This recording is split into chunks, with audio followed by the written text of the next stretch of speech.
10 ലക്ഷം രൂപ നിർമ്മാണ ചെലവ് വരുന്ന വീടുകൾക്ക് 1% സെസ് നിർബന്ധം.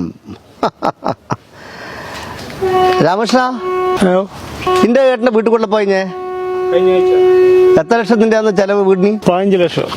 15 ലക്ഷം. എന്നാ പിന്നെ എത്രയും പെട്ടെന്ന് ഒരു 15,000 റുപ്യ ഏട്ടനോട് റെഡിയാക്കാൻ പറഞ്ഞു കേട്ടോ. അതെന്തിനാപ്പാ?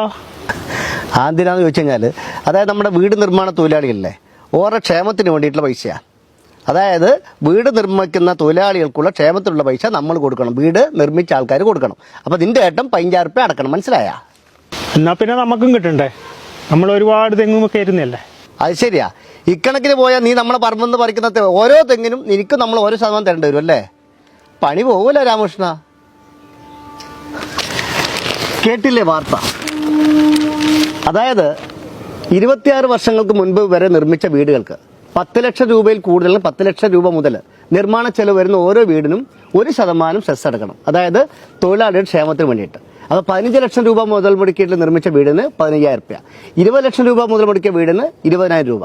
ഒരു കാര്യം ചോദിച്ചോട്ടെ, അതായത് നമ്മുടെ വീട് നിർമ്മിക്കാൻ വരുന്ന പണിക്കാർക്ക്, ആ തൊഴിലാളികൾക്ക് അവർ പറയുന്ന കൃത്യമായ പൈസ കൊടുക്കുന്നുണ്ട്. മാത്രമല്ല അവർക്ക് ഉച്ചഭക്ഷണം. നമ്മുടെയൊക്കെ വീട്ടിൽ സാധാരണ നമ്മളൊരു ചോറും കറിയാണെങ്കിൽ ഈ തൊഴിലാളികൾ വരുമ്പോൾ അവർക്ക് ചോറും കറിയും പൊരിച്ച മീനും മീൻകറിയൊക്കെ നമ്മൾ കൊടുക്കുന്നുണ്ട്.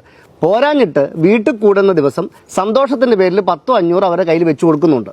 ഇതിന് പുറമെയാണ് നമ്മൾ ഓരോ ആൾക്കാരും, ഓരോ വീട്ടുകാരും 10 ലക്ഷം രൂപ മുകളിൽ വിലയുള്ള വീടാണെങ്കിൽ സെസ് അടക്കേണ്ടത്. അതായത് 10 ലക്ഷത്തിന് നമ്മൾ 10,000 റുപ്യ അടക്കണം.